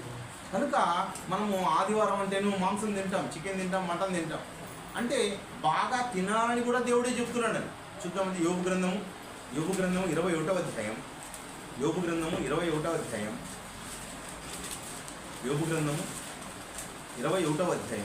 23వ వచనంలో, ఒకడు తన కడవలలో పాలు నిండి ఉండగను తన ఎముకలలో మూలుగా బలిసి ఉండగను సంపూర్ణ సౌఖ్యము నెమ్మదిను కలిగి నిండు ఆయుష్తో మృతులను. చూడండి, ఒకరికి నిండు ఆయుష్, పూర్తి ఆయుష్ ఉండాలి అంటే ఏం చేయాలని దేవుడు చెప్తున్నాడు అంటే కడవలలో పాలు ఉండాలండి. కడవలు అంటే కాల్షియం ఎక్కడ ఎక్కువ ఉంటుంది, పాలల్లో అండి. అమ్మాయిలు పాలు అంటారంటే మేము తాగము. పిల్లలు ఆడపిల్లలు చెప్పే మాట ఫస్ట్లోనే, మాకు అది సరిపోదు, మాకు అసలు బాగుండదు అంటారు. కానీ దేవుడు చెప్పే మాట ఏమంటే నీ ఆరోగ్యం బాగుండి అందరి ఆరోగ్యాలు బాగుండాలి అంటే మనం ఏం చేయాలంట, ఇంట్లో పాలు సమృద్ధిగా ఉండాలని చెప్తున్నాడు. కడవలలో అన్నాడంటే అన్ని పాలు పెట్టుకోండి అని అర్థం. ఒక ఇంటిలో లీటర్లు పాలు తీసుకోండి. ఒక మనిషి ఖచ్చితంగా ఒక 1/2 లీటర్ పాలన్నా మనం తీసుకోవాలి అంటున్నాడు. మనుషులు దేని బట్టి ఆనందిస్తారు? బంగారాన్ని బట్టి ఆనందిస్తారు. లేకపోతే ఇక మాకు చాలా ఉందని నేను చెప్పుకుంటా అంటారు రాస్తులు. కానీ ఆరోగ్యం విషయంలో ఎంతమంది జాగ్రత్త తీసుకున్నారు చెప్పండి? ఆరోగ్యం బాగుండాలంటే పాలు తీసుకోవాలని. అమ్మాయిలకు చిన్న వయసులో నుండే పాలను బాగా వాళ్ళకు కలిపి తాపించడం అన్నది ఒక అలవాటుగా మనం తీసుకోవాలి. దేహంలో పాలు బాగా తీసుకోవాలి. అంటే సాయంకాల సమయము, రాత్రి సమయము, పొద్దున సమయము పాలు బాగా పాలను తీసుకోవాలి. కనుక ఒకడు తన కడవల్లో పాలు నిండి ఉండగను. కడవల్లో ఉన్నాయంటే ఎక్కడికి పోతాయి? అవి నీ దేహంలోకి వెళ్ళిపోతాయి. అలా వెళితే నీ ఎముకల్లో ఏమవుతుంది? మూలుగా బలుస్తుంది. మూలుగా అంటే ఆ మూలుగలోనే తయారయ్యేదే రక్తం. మూలుగ బలంగా ఉంటుంది, గట్టిగా ఉంటుంది ఎముక ఎంత బాగా గట్టిగా ఉంటే నీ దేహం అంత స్ట్రాంగ్గా ఉంటుంది. నీ దేహం స్ట్రాంగ్గా ఉంటే నీకు మంచి రక్త పుష్టి ఉందనుకోండి. ఏమండి, ఒక మనిషి 60-70 ఏళ్ళు వచ్చేంత వరకు కూడా స్ట్రాంగ్గా ఉంటాడని. కానీ మనుషులు స్ట్రాంగ్గా కనబడతారే కానీ ఏ పని చేయలేని విధంగా ఉంటారు. అట్లా ఉంటే వేస్ట్. మళ్ళీ మనం స్ట్రాంగ్గా ఉన్నాం అనుకోని ఏ పని మనం చేయలేకపోతున్నాం అనుకోండి. ఈరోజు చూడండి, కొన్ని దేశాల్లో మనం చూస్తే విపరీతమైన ఒబేసిటీ అంటారు. మనిషి విపరీతమైన లావు ఉంటారు. వాళ్ళు ఏ పని చేస్తారు? ఏ పని పనికిరారు. కాబట్టి దేవుడు చెప్తున్నామంటే నీకు సంపూర్ణ సౌఖ్యం, కింద సంపూర్ణ సౌఖ్యం, సంపూర్ణమైన నెమ్మది, నిండు ఆయుష్ నీకు ఉండాలంటే ఏం చేయాలంటే నువ్వు బాగా పాలు తీసుకోవాలి. ఏమంటే దేవుడు చెప్పడం లేదా? ఈరోజు మనకు సైన్స్ ఎవరైనా కానీ డాక్టర్లు కానీ మరి లేకపోతే కానీ మనకు వచ్చే ఏఎన్ఎంలు కానీ స్కూళ్ళల్లో కానీ ప్రోగ్రాములు పెడతారు. ప్రోగ్రాంలు పెట్టినప్పుడు అందరినీ, తల్లులని, పిల్లలని అందరినీ కూర్చోబెట్టి ఫస్ట్ చెప్పే మాట ఏమి? అమ్మ మీరు పాలు తీసుకోవాలండి. ఏం చెప్తారండి? తల్లిపాల వారోత్సవాలను పెడతారు. బిడ్డలకు మీరు పాలు ఇవ్వాలండి. పాలు ఇస్తేనే పిల్లలు స్ట్రాంగ్గా ఉంటారండి. పిల్లల ఎదుగుదలలో పాలు చాలా ప్రాముఖ్యం అండి అని చెప్తారు.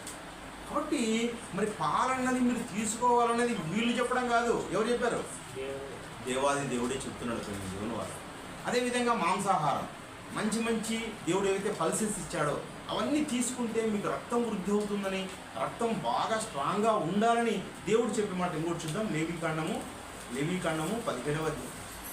ద్వితీయోపదేశకాండం చూడండి. ద్వితీయోపదేశకాండము 32వ అధ్యాయం. ద్వితీయోపదేశకాండము 32వ అధ్యాయం. 14లో ఆవు మజ్జిగను గొర్రె మేకల పచ్చిపాలను గొర్రె పిల్లల పురుగును భాషాను పొట్టేళ్లను మేకలను గోధుమల మెరికల పారమును నీకు ఇచ్చేదను. చూడండి, నీకు ఏమేమి ఇస్తానో దేవుడు చెప్తున్నాడండి.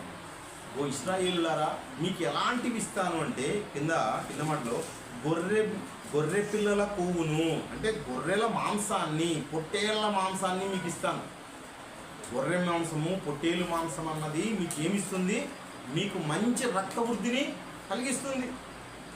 దేహానికి మాంసం అన్నది మీరు తీసుకోండి అని చెప్తున్నాడు దేవుడు. కూర మొక్కలతో సమానంగా మీకు ఇచ్చానని చెప్తున్నాడు, వాటి ప్రాణాన్ని కూడా. ఇంకా పైన ఆవు మజ్జిగ, గొర్రె మేకల పచ్చిపాలను మాట్లాడుతున్నాడు. పాలను తీసుకోండి, పాలు సమృద్ధిగా తీసుకోండి.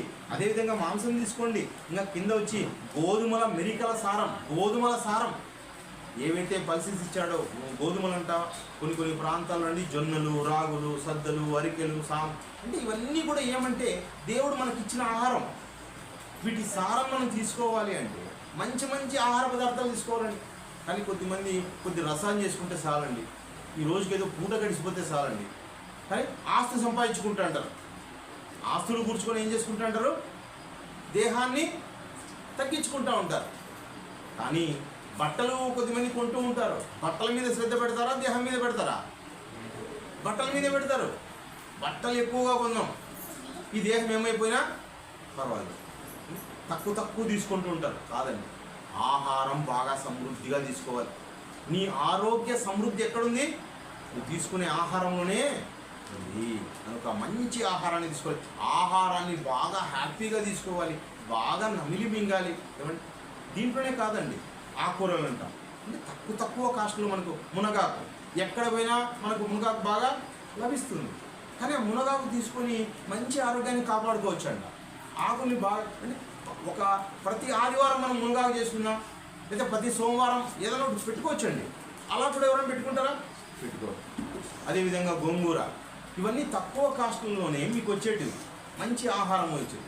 కానీ వాటిని తీసుకోవడానికి మనుషులు ఇష్టపడరు. కానీ బాగా ఇష్టపడాలి, బాగా తినాలి. ఇవన్నీ కూడా నీకు ఏం చేస్తాయంటే రక్తాన్ని బాగా వృద్ధి చేస్తాయి. నీకు రక్తం బాగుంటేనే నువ్వు పనిని ఏం చేసుకోవచ్చు, బాగా స్ట్రాంగ్గా చేసుకోవచ్చు. కానీ రక్తహీనతలో ఉన్నాం అనుకోండి, మన పనులే మనం చేసుకోలేము. ముఖ్యంగా అమ్మాయిలు, మన పనులే మనం చేసుకోకపోతే ఇతరులకే సహాయం చేస్తాం చెప్పండి? ఇతరులకి ఏం ఉపయోగపడతాం? నువ్వే పేషెంట్ అయిపోతే నువ్వు ఎవరికి సహాయం చేస్తావు? కాబట్టి మంచి యవ్వనంలో ఉన్న వాళ్ళు కూడా ఈ రోజుల్లో చూస్తే ఏ పని చేతకాని వాళ్ళగా ఉంటున్నారు. ఆరోగ్యం బాగా లేకపోతే మనం ఏ పని చేసుకోలేము. మనం చదువుకోలేం, రాసుకోలేం, మనం కూర్చోలేం, మనం నిలబడలేం. అన్నిటికీ కారణం ఇది రక్తం.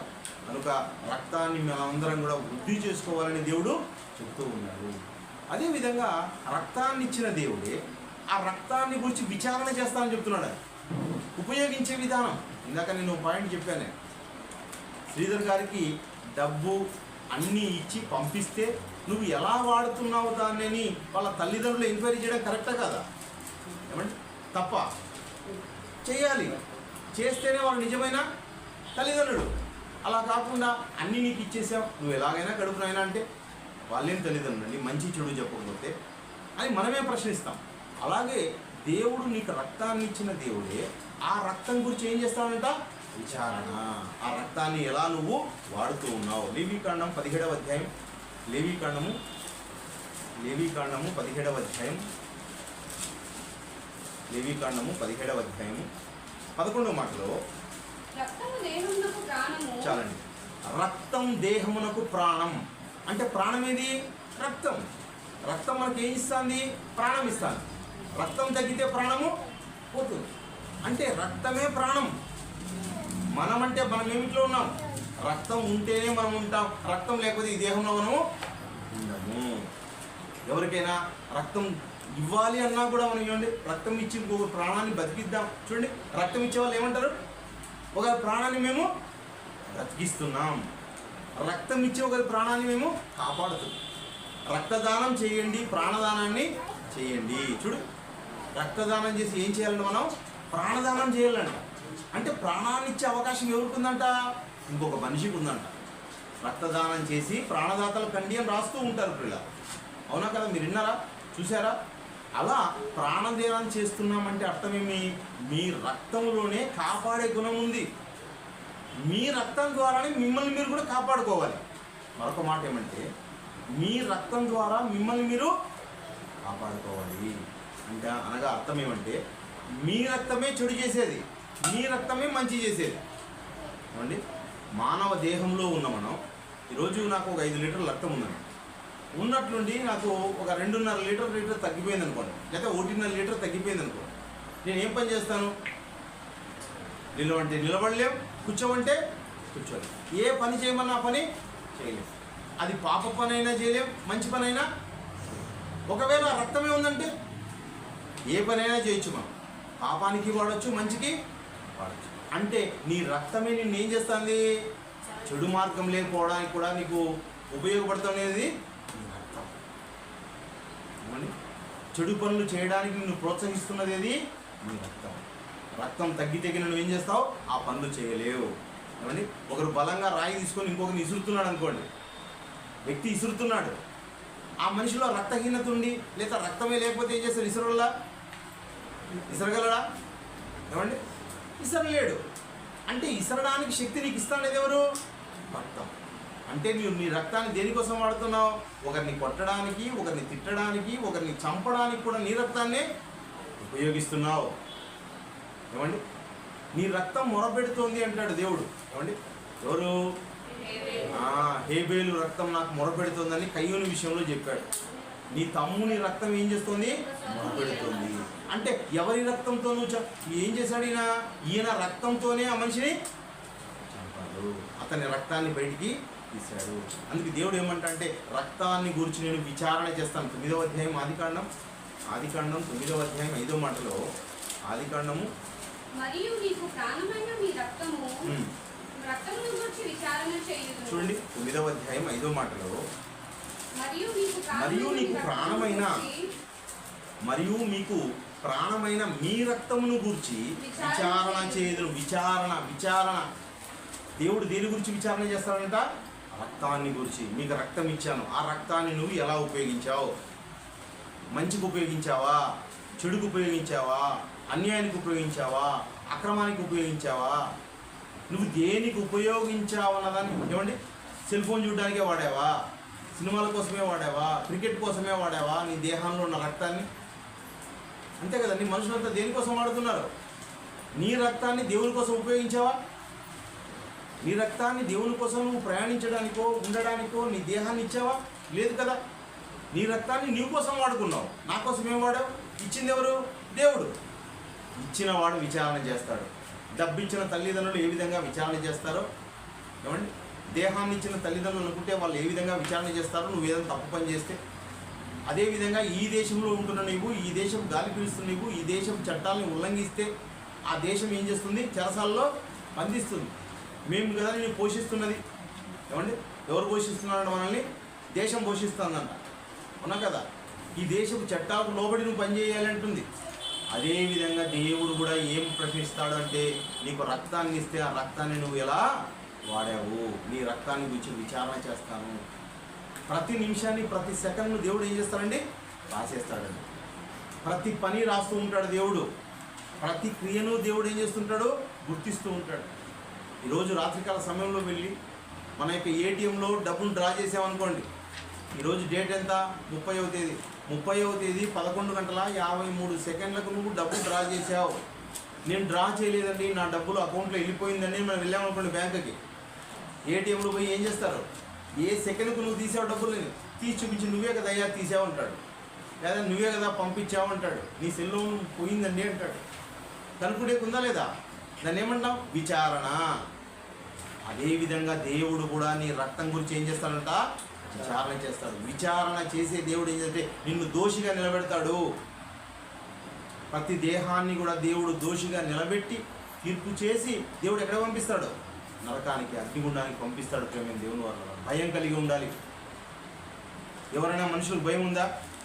ఏమండి, ఎంతసేపు టీవీ చూడడం అంటే నా ఇష్టం వచ్చినంతసేపు చూస్తానండి. సెల్ ఫోను నా ఇష్టం అండి, నా దేహం నా ఇష్టం అండి. అన్ని ఇష్టాలు నెరవేర్చుకున్న నీవు, నీ గురించి దేవుడు ఏం చేస్తాడు? ఒకరోజు దేవుని చేతిలోకి వెళ్ళిపోతావు.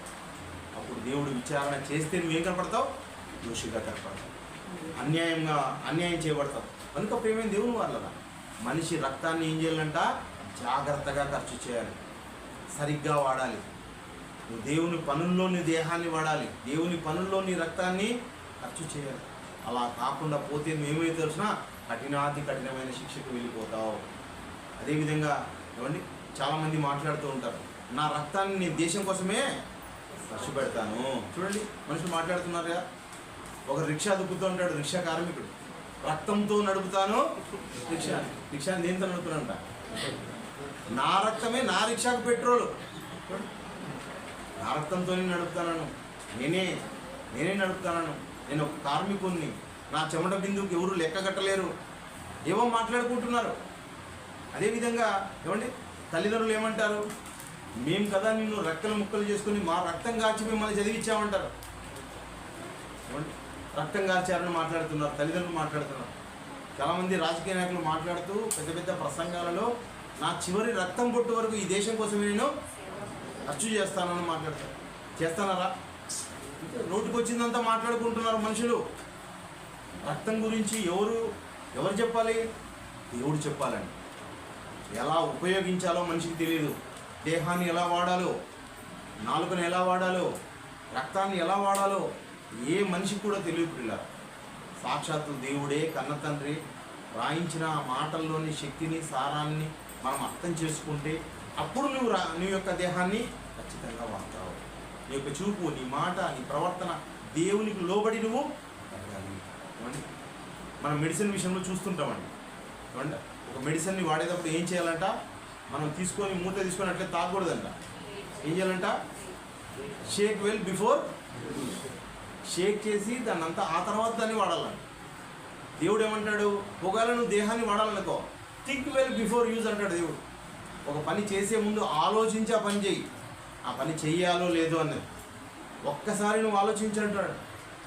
ఏ పని చేసినా మనం ఏం చేయాలంట, ఒకసారి దైవ గ్రంథం అనుసారంగా ఆలోచించి ఆ పని చేయాలా వద్దా.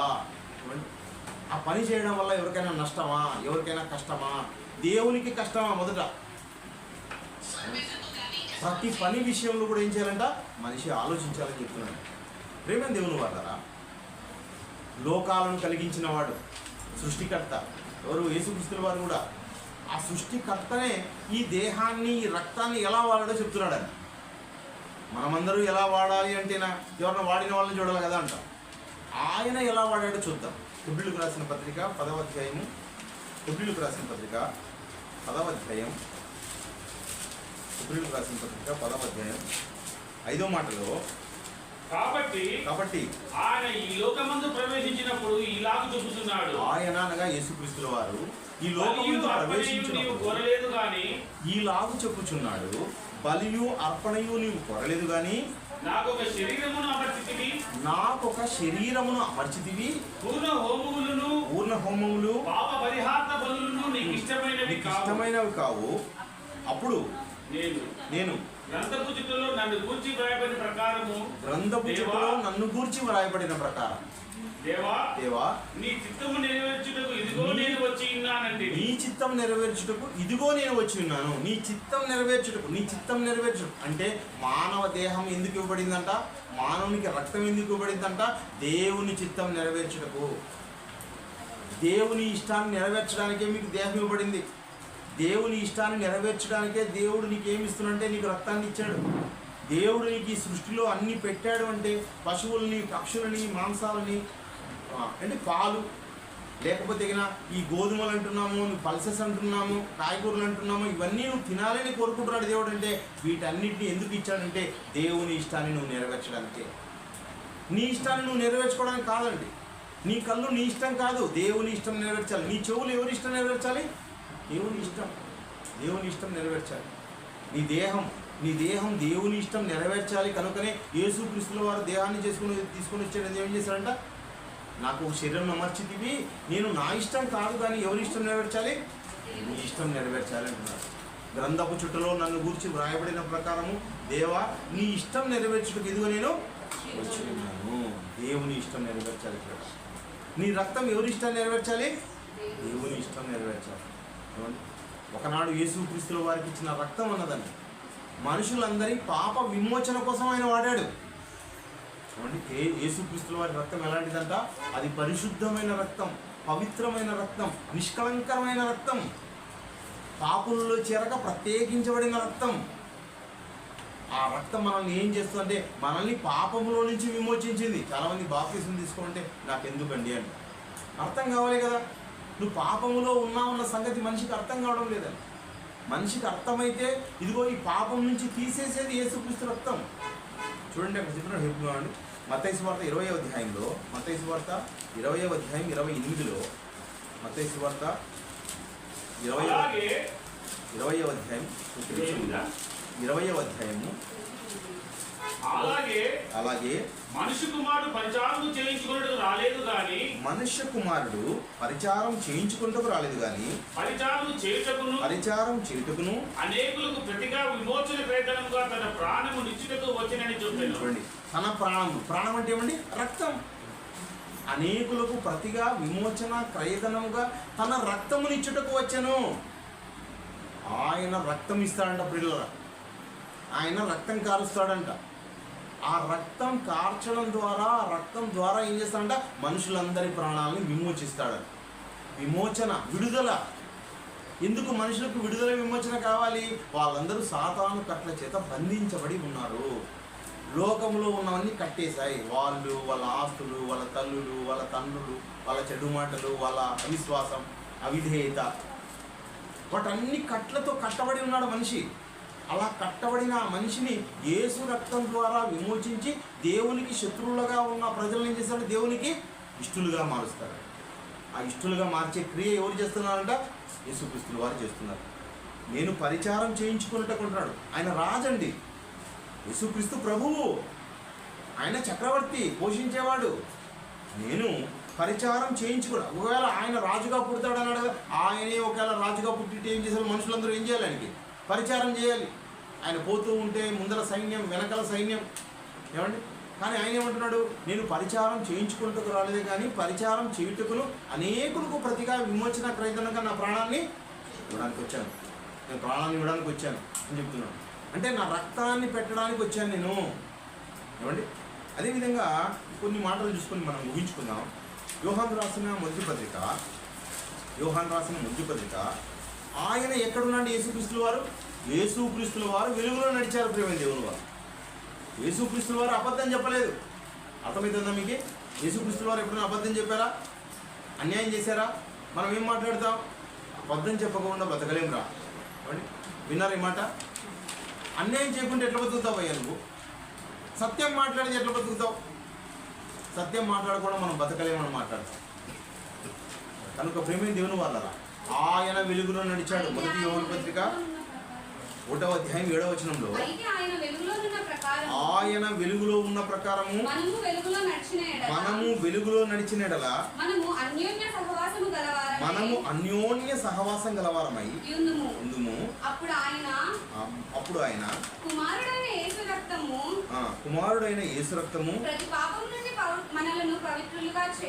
పాపము నుండి మనలను పవిత్రులుగా చేయండి. ఎప్పుడు పవిత్రులుగా చేస్తుందంట? ఆయన వెలుగులో నడిచిన ఎడల. ఆయన వెలుగులో ఉన్నాడు. మనము కూడా ఆయనతో అన్యోన్య సహవాసం గలవారమై వెలుగులో నడిచిన ఎడలా. అంటే మనం వెలుగు సంబంధులను కావాలి, వాక్య సంబంధులను కావాలి. వాక్యం అన్నది వెలుగు పిల్లర. మనం వెలుగులో నడిచిన ఎడల అంటున్నాడు. మనం వెలుగులో నడచాలి. వెలుగు అంటే ఏది? వాక్యం. నీ వాక్యము నా పాదములకు దీపమై ఉన్నది. దీపం అండి, వాక్యం అంటే దీపం, ఆత్మలకు వెలుగు. ఈ వెలుగు ప్రకారంగా మనం నడవాలి. ఈ వెలుగు ప్రకారంగా మనం నడవకపోతే మన క్రైస్తవులమే కాదు, ఈ వెలుగును అర్థం చేసుకోవాలి. మనం ఈ వెలుగులో మనం నడవాలి. వెలుగులో నడవాలని మనం కోరుకోవడం కాదు, తండ్రి అయిన దేవుడు కోరుకున్నాడు. అంటే మాట్లాడుతున్నాడు తండ్రి అయిన దేవుని మాట. మనము అన్యోన్య సహవాసం గలవారమైందము. అప్పుడు ఆయన కుమారుడైన యేసు రక్తం. ఆయన కుమారుడు అండి. ఎవరి కుమారుడు? దేవుని కుమారుడు. దేవుడు కోరుకుంటున్నాడు. ఆ యేసు రక్తం మనల్ని ఏం చేస్తుంటా? పవిత్రులుగా చేస్తుంది. మనం పవిత్రులైపోతాం. మనలో ఏముండదు? పాపం ఉండదు. మనం కలంకం లేని వారము, మనం పరిశుద్ధులము. దేవుడు పెట్టిన పేరేమండి? పరిశుద్ధులు, నీతిమంతులు. ఆ పేరు మనకు వస్తుంది. మన రక్తం ద్వారా మనం చేసిన పాపాలన్నీ యేసుక్రీస్తు రక్తంలో అడగవేయబడతాయి. మన రక్తం ద్వారా మనం పాపం చేశాం. ఏవో ఆశించడం, ఏవో కోరుకోవడం, ఏదో చూడడం, ఏదో మాట్లాడడం, ఎక్కడో పరిగెత్తడం, వీటన్నిటి ద్వారా నా జీవితంలో పాపం జరిగిందని ఒక మనిషి గుర్తించాలి. నేను పాపినే కాదనుకుంటే కింద మాట చూడండి, ఆ మాట చెప్తున్నాడని. మనం పాపం లేని వారమని చెప్పుకునే నెడలా మనలను మనమే మోసపుచ్చుకుందాం. మనలో పాపమే లేదండి, మేము ఎప్పుడు చిన్ననాటి నుంచి పాపమే చేయలేదండి. ఈరోజు ప్రజలందరూ చెప్పుకుంటున్నారు, బయట వాళ్ళు చెప్పుకుంటున్నారు. మనము చెప్పుకుంటే నాకు బాప్తిస్మే అవసరం లేదండి, నేను పాపమే చేయలేదండి. మనం పాపం చేశాం. ఆ పాపానికి విమోచనగా యేసుక్రీస్తుల వారు రక్తం కార్చారు. ఆయన రక్తంలో మనం పరిశుద్ధ రక్తంలో కడుక్కోవాలి, బాప్తిజం తీసుకోవాలి. బాప్తిజం ద్వారా నువ్వు ఏం చేయబడతావు? పరిశుద్ధపరచబడతావు. ఆయన వెలుగులో నడిచాడు, నువ్వు కూడా వెలుగులో నడవాలి అంటున్నాడు. నువ్వు తీసుకున్న తర్వాత వెలుగులో నడవలేదనుకో, ఆయన రక్తం నిన్ను పవిత్రులుగా చేయదు. ప్రతి వారం మనం తీసుకోవాలని ఆయన రక్తం ఏం చేస్తుంది? మరింత పవిత్రతలోకి మనల్ని తీసుకొని వెళ్తుంది. అదేవిధంగా యోహాను సువార్తలో చెప్తూ ఉన్నాడు ఒక మంచి మాట. యేసుక్రీస్తుల వారు తన రక్తాన్ని ఇవ్వండి ఎవరి కోసం కార్చాడు అన్నాడు? ఇశ్రాయేల్ కోసమేనా? కాదండి, అందరి కోసం కార్చాడు. యోహాను సువార్త 11వ అధ్యాయము 52వ వచనంలో యేసుక్రీస్తుల వారు ఆ జనం కొరకు మాత్రమే కాక చెదిరిపోయిన దేవుని పిల్లలను ఏకముగా సమకూర్చుటకు చావనై ఉన్నాడు. ఆయన చనిపోతాడు అని ముందుగా అక్కడ చెప్పబడింది. కయప అనే ఆయన ఆడ ప్రవచిస్తాడండి. కయప అనే ఆయన ప్రధాన యాజకుడుగా ఉండి సంవత్సరం అంతా ఉండి ఆయన మాట్లాడుతున్నాడు. కయప యేసుక్రీస్తుల వారు చనిపోతారు. అలా చనిపోవడం మంచిది, ఒక మనిషి ప్రాణం పెట్టడం మంచిది. ఆయన ఎందుకోసం వచ్చాడంటే ఈ చెదిరిపోయిన దేవుని పిల్లలందరినీ, ఎవరు చెదిరిపోయారు? ప్రపంచవ్యాప్తంగా చెదిరిపోయారండి దేవుని పిల్లలు. ఈరోజు మనుషులు మాట్లాడుతుంటే ఏమనుకుంటున్నారంటే క్రైస్తవులు వాళ్ళందరూ మతం బోధిస్తున్నారు, మత శాఖను పెంచుకునే వాళ్ళు ప్రయత్నిస్తున్నారు. కాదండి, చెదిరిపోయిన దేవుని పిల్లలకు మీరు దేవుని పిల్లలు, మీరు పరిశుద్ధంగా జీవించండి, మీ రక్తాన్ని సరిగ్గా వాడండి. ఈరోజు చూడండి ఎన్ని గంటలప్పుడండి పిల్లలు రోడ్ల మీద తిరిగేది. మా ఈ వీధుల్లో అండి, ఈ రోడ్లో రాత్రి 2-3 అయితేనే పైకి వేసుకొని స్పీడ్గా పోతుంటారండి. ఆ స్పీడ్కి పోవాలా, ఆ పక్క టర్న్ తీసుకోవాలా, మళ్ళీ ఈ పక్క రావాలా, ఈ పక్క నుంచి ఆ పక్క పోవాలా, ఆ పక్క నుంచి ఏమండి అవసరం ఆ టైంలో పెట్రోల్ వేసుకొని స్పీడ్కి పోతుంది. ఏ చిన్న ప్రమాదం, ఏ కుక్కను అడ్డం వచ్చింది అనుకోండి, ఉన్నట్టు అది భయపడుతూ వచ్చింది అనుకోండి, తగిలి పడిపోతే ప్రాణం పోయింది. ఈరోజు ఎంతమంది అండి బైక్ యాక్సిడెంట్ ద్వారా చచ్చిపోతున్న వాళ్ళు. ప్రవీణ్ పగడాల గారిని కూడా ఏంటి బైక్ యాక్సిడెంట్గా చిత్రీకరించారంట. చూడండి, ఒక రక్తాన్ని బయటికి తీస్తుంటే ఆ రక్తాన్ని గురించి దేవుడు ఏం చేస్తాడు? విచారణ చేస్తాడు. ఒకనాడు మనం చూసాం, హేబేలు రక్తం గురించి ఏం చేశాడు? దేవుడు విచారణ చేశాడు, కయ్యోని విచారణ చేశాడు. దేవుడు ఎవరిని వదలడు. ప్రతి మనిషిలో నుంచి రక్తపు బొట్టు బయటకు తీయడానికి హక్కు లేదండి. ఒకరి రక్తాన్ని బయటకు చిందించే హక్కు ఎవరికి లేదు. ఒకరిని అన్యాయంగా పొడిచో అది చేసో రక్తాన్ని బయటికి తీస్తే ఆ మనిషికి కూడా వెంటనే తెలిసిపోతుంది. మనకి ఎవరైనా ఏదైనా చిన్న ముళ్ళు గుచ్చుకుంది అనుకోండి, రక్తం బయటకు వస్తుంటే వెంటనే మనం వస్తాం, అబ్బా అమ్మ అని అరుస్తాం, వెంటనే దానికి ఏదో ట్రీట్మెంట్ చేసుకుంటాం. మనం రక్తం అన్నది మనకు బయటికి రావడం మంచిది కాదు, అది లోపల సురక్షితంగా ఉండాలి. దేవుడు నిర్మించాడు దాన్ని. రక్తం బయటికి ఒలిగించకూడదు, రక్తాన్ని జాగ్రత్తగా కాపాడుకోవాలి. ఆ రక్తాన్ని దేవుని పని నిమిత్తం వాడాలి. యేసుక్రీస్తులు ఎవరి కోసం వాడుతున్నంట రక్తాన్ని? ఆయన ప్రజలందరి కోసం. ఏ ప్రజలు? ఇశ్రాయేలు, ఆ జనం కోసం అంటున్నాడు బాగా. యేసు ఆ జనము కొరకును, ఏదా జనం? ఇశ్రాయేలీలు, యూదులు. ఆ జనము కొరకును, ఆ జనము కొరకు మాత్రమే కాక చెదిరిపోయిన దేవుని పిల్లలకును. చూడండి, మన కొరకును, ఇక్కడ కూర్చున్న మీకోసము, నా కోసం, మనందరి కొరకు ఏం చేశాడంటైనా తన రక్తాన్ని ఖర్చు చేశాడు, తన రక్తాన్ని కార్చాడు. అలా కార్చాడు కనుకనే మనం ఈరోజు ఏం చేయాలంటే ఆయన చేసిన పోరాటం మనం కూడా చేయాలండి. దేవుని కోసం పోరాటం చేసిన యోధుడండి యేసుక్రీస్తుల వారు. సత్యం కోసం నిలబడినవాడు, అన్యాయం కోసం ఏమండి మరి న్యాయం చేయాలని కోరుకున్నవాడు. దేవునికి న్యాయం చేయాలి మనం, మనుషులకు కాదండి. దేవునికి మనం ఏం చేయాలి? న్యాయం చేయాలి. నీ రక్తం ద్వారా న్యాయం చేయాలి. చదవాలి, నేర్చుకోవాలి, ప్రకటించాలి, అనేక చోట్లకు తిరగాలి, అనేక మంది పిల్లలకు దేవుని గురించి సత్యమైన మాట చెప్పాలి, అనేక మందిలో వెలుగులు నింపాలి, పాపానికి దూరంగా అనేక మందిని మనం చేయాల్సిన బాధ్యత ప్రతి వారి మీద దేవుడు పెట్టాడు. ఇది చెప్పడమే దేవుని యొక్క సువార్త. ప్రేమ దేవుడు వాడు చివరగా మనము ఎప్పుడు చదువుకునే మాట యోహాను సువార్త, మొదటి యోహాను పత్రిక 3వ అధ్యాయం 16లో ఆయన మన నిమిత్తము తన ప్రాణము పెట్టిన కనుక దీని వలన ప్రేమ ఎట్టిదో తెలుసుకొనుచున్నాము. మనం కూడా మన సహోదరుల నిమిత్తం మన ప్రాణము పెట్టబద్దులైనాము. మనం కూడా మన సహోదరుల నిమిత్తం మన ప్రాణాన్ని పెట్టబద్దులైనాం. ప్రాణం ఎలా మార్చబడిందంటే, ప్రాణం ఈరోజు డబ్బు రూపంలోకి మార్చబడింది. ప్రాణం అన్నది చెమట రూపంలోకి మార్చబడుతుంది. అంటే మన చెమటను, మన రక్తాన్ని, మన ధనాన్ని మన ప్రజల కోసం మనం ఏం చేయాలి? వాడాలి, ఉపయోగించాలి. అది మన సహోదరుల నిమిత్తం. మన సహోదరులు ఎవరు? బయట ఉన్న వాళ్ళైనా మన సహోదరులే, లోపల ఉన్న వాళ్ళైనా మన సహోదరులు. మన సహోదరుల నిమిత్తం ఖర్చు చేయాలని వాక్యం చెప్తుంది. కనుక ప్రేమ దేవుని వల్ల రక్తాన్ని ఇలా వాడితే ఎలా వాడినట్లు? దేవునికి అనుకూలంగా వాడినట్లు. అలా కాకుండా రక్తాన్ని నీ ఇష్టానుసారంగా అంటే దొంగతనాలకు, దోపిడీలకు, మానభంగాలకు, అత్యాచారాలకు, ఒక మనిషిని కొట్టడానికి, ఒక మనిషిని తిట్టడానికి, ఒక మనిషి ప్రాణం తీయడానికి నీ రక్తాన్ని వాడితే దేవుడు దాని గురించి విచారణ చేసి ఏం చేస్తాడు? కఠినమైన శిక్ష ఇస్తాడు. మనుషులు చూడకపోవచ్చు, మనుషులకు తెలియకపోవచ్చు, కానీ కఠినమైన శిక్షలోకి వెళ్ళిపోతాం. కనుక మన రక్తం గురించి మనం ఏమవుతాం? రక్తాపరాధులైపోతాం. ఒక మనిషికి ఏదైనా రక్తం బయటికి తీసామంటే నా భార్య అండి, నా ఇష్టం. నో, ఎవరామె? దేవుని కుమార్తె. నా భర్త అండి, నా ఇష్టం, ఎవరితోనే చంపిస్తాను. ఏమండి చాలామంది చేస్తాం కదా ఈరోజు భర్తలు.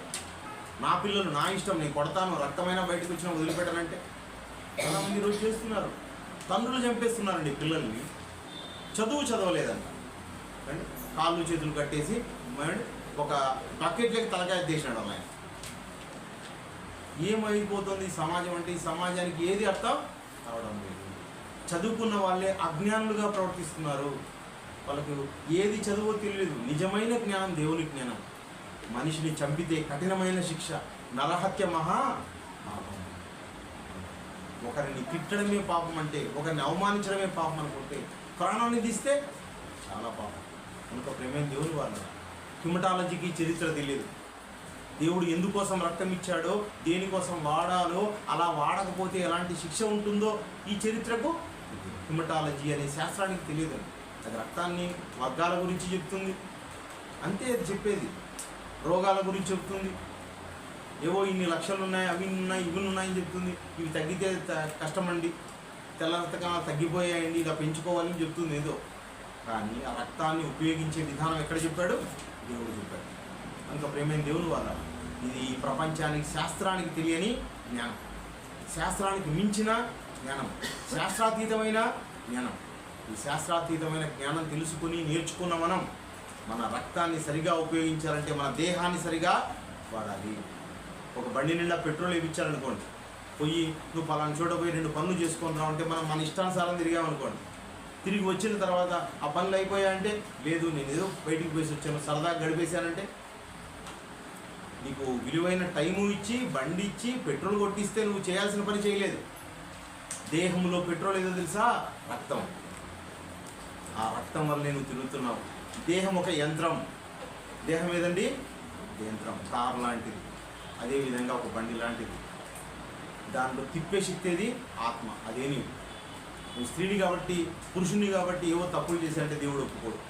దేవుడు అందరికీ కఠినమైన శిక్షలు ఇస్తాడు. కనుక దేవుని ఎదుట మనం మన జాగ్రత్తలో బ్రతుకుతూ, మన నోటిని, మన ఆలోచనలు అదుపు చేసుకుంటూ దేవునికి పవిత్రంగా బ్రతికితేనే దేవుడున్న శ్రేష్టమైన లోకాన్ని మనకు ఇస్తాడు.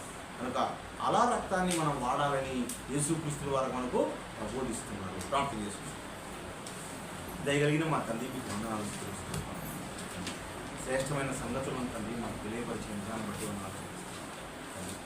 పిల్లలుగా ఈ దేహాన్ని, రక్తాన్ని ఎలా వాడాలో తండ్రి మాకు తెలుసుకున్న మేము జాగ్రత్తగా తండ్రి మా దేహాన్ని వాడడానికి సహాయం చేయడం ప్రార్థిస్తున్నాం. అది వచ్చిన మీ పిల్లలందరినీ దీవించండి, ఆశీర్వదించండి, బహుగా ఫలింపజేయమని ప్రార్థిస్తున్నాను. అదేవిధంగా తండ్రి అనేక ప్రాంతాల్లో ఉంటూ తండ్రి పండుగలకు వెళ్ళిన వాళ్ళు, దూర ప్రాంతాలకు వెళ్ళిన వాళ్ళు కూడా తండ్రి మరి వాక్యాన్ని తండ్రి మరి వినడానికి ఇచ్చిన అవకాశాన్ని బట్టి మీకు వందనాలు చెల్లిస్తున్నాం. తండ్రి మేమందరం కూడా మీ వాక్యాన్ని విని, నేర్చుకుని, గ్రహించి మీ ఇష్టాన్ని ఈ భూమి మీద నెరవేర్చి మీరు ఉన్నతమైన శ్రేష్టమైన లోకం చేయడం భాగ్యం మాకు దయచేయండి. ప్రార్థిస్తూ, అర్థిస్తూ, సమస్త గంటలను మీకు ఆరోపిస్తూ క్రీస్తు నామములో ప్రార్థిస్తున్నాము తండ్రి.